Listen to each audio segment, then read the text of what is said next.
What's up, guys? Welcome back to yet another MLB recap. We have a lot to get into today. Shohei Ohtani almost hit a baseball 120 miles an hour. Oneil Cruz is doing Oneil Cruz things. But before we get into all of that, I do want to show this umpire clip because he made Angel Hernandez look like Jesus Christ himself. So this guy, he took offense to the hitter kind of showing where the pitch was. And of course, umpires do not like that, but you shouldn't make it personal. And then why would you call that a strike and end the game? This kid is trying to make the professionals one day, get drafted, and you're stealing at bats. You're being petty against the kid. What are you doing? That guy should never be allowed to be an umpire ever again. And I'm not really an advocate of people losing their jobs over a mistake, but that's not a mistake. He did that intentionally, and again, it affects someone's future. You're taking away at-bats from a kid who's trying to make it. Now, before we talk about the WBC, I do want to bring up Keibert Ruiz. He is the young Washington Nationals catcher. He's the backstop for the next 8 years because he just signed an 8-year, $50 million extension. He's 23 years old. In his first 140 big league games, he has 36 extra base hits, 6 stolen bases, which is decent for a catcher, and an almost 100 OPS plus, which is pretty solid for a catcher. And he's very good at blocking baseballs. He's got to get a little bit better at everything else defensively, but blocking, he's one of the best in baseball. The Nationals are not going to be good in 2023, but if they keep on building with their young guys, CJ Abrams, Keibert Ruiz, Cade Cavalli, James Wood, Robert Hassel, they could be pretty good in the next few years, but I'm talking 2 or 3 years from now. It's not going to be anytime soon. We're going to do things a little bit different today. We're going to recap the WBC first, and then we'll talk about Oneil Cruz and a few other things from spring training. So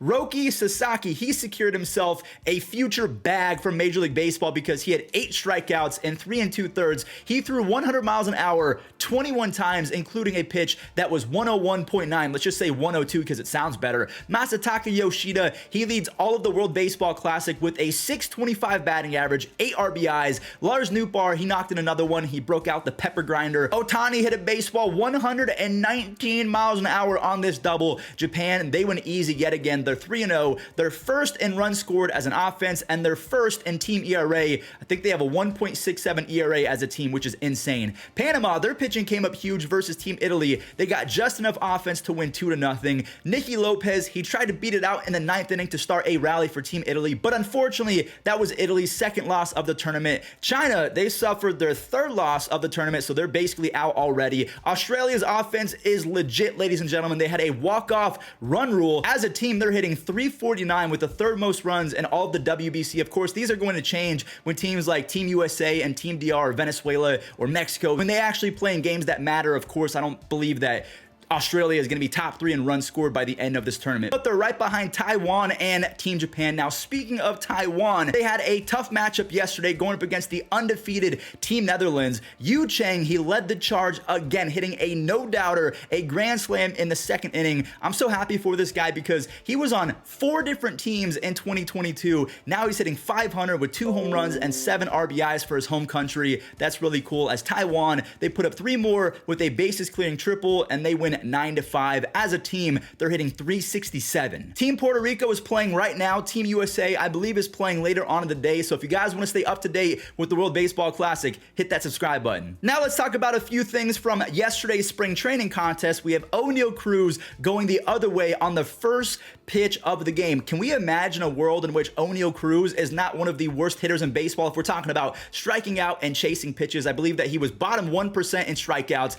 He's bottom 40% in chasing pitches. So if there's a world in which Oneil Cruz can get better at simply making contact, he can be one of the best players in baseball because at 6'7" with deer-like speed and his prodigious power, he could be special. Christian Pache is one of those guys that I am rooting for so hard going into 2023 because he just seems like he's a nice kid. He was so sad to get traded from Atlanta, but now that he's with the A's, he's trying to make the most of it. He is raking in spring training, and of course, that Andrew Jones-esque defense in center field, it is going to come in huge for the A's this year. He's going to save so many runs with the glove. It's just a matter of time before the bat comes along, and I'm hoping that's in 2023. Reid Detmers of the Angels, he is building off that fantastic 2022 second half success. We know that he threw a no-hitter in the first half, and then the wheels fell off for Reid as the season progressed, but in the second half, after he got sent down, he was really good. In spring, he has 11 strikeouts and 8 innings. The rotation for the Angels, honestly, we don't have any questions about them of if they're going to be good or not. Last year, that was the best part of the Angels. The biggest question marks, and those are the biggest holes that they filled. The offense. Is Anthony Rendon going to be healthy? Is he actually going to perform well when he is healthy? Is Jared Walsh going to come back from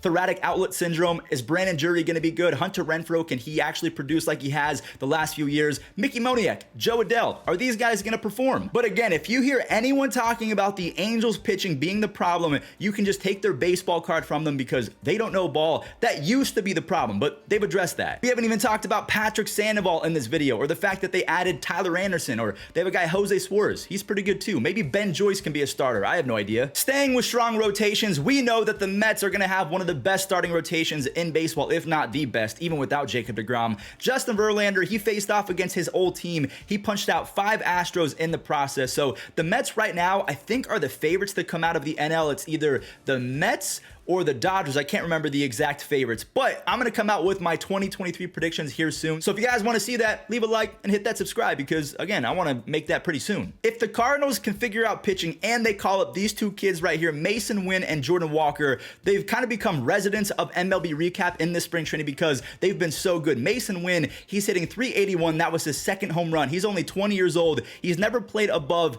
AA, but in AA, he had 37 extra base hits and 28 stolen bases in 86 games. Jordan Walker is now hitting .438 with 3 home runs. He's also 20 years old and also has never played above AA, but in AA, he had a .306 batting average and 19 home runs. That'll do. Now, one more Redbird I do want to talk about. Brendan Donovan, he had 5 home runs total in all of 2020. That was in basically 130 big league games. He has 4 home runs already in spring training. That new batting stance, we've talked about it pretty much every single recap. It's doing wonders for him. And then this kid right here, it doesn't make sense. Christian Encarnacion Strand, he is putting up numbers that we have not seen since the 1920s, the 1930s, when plumbers were allowed to play Major League Baseball. In spring training, he's hitting over 600. He has 4 home runs. He's first in average, on base, RBIs, home runs, hits, total bases, anything that you would require from a hitter, he's first. He's basically been Barry Bonds, just right-handed version of him. Don't go anywhere, guys. We're gonna roll the rest of the highlights in just a second, but that does it for me. Thank you all so much for watching. Thank you guys for supporting. The subscriptions have been going up. The views have been going up. I just really appreciate all of your support. Use code Fuzzy on SeatGeek if you're going to any baseball games,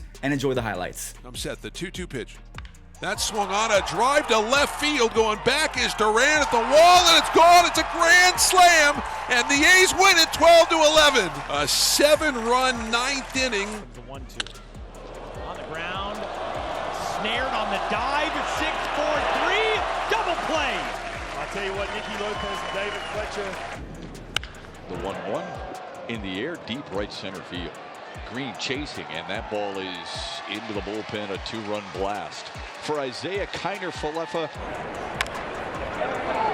Goes back to that pitch, slow roller, the bare hand at third, throw over to first in time. The reflexes here, bare hand and throwing across his body.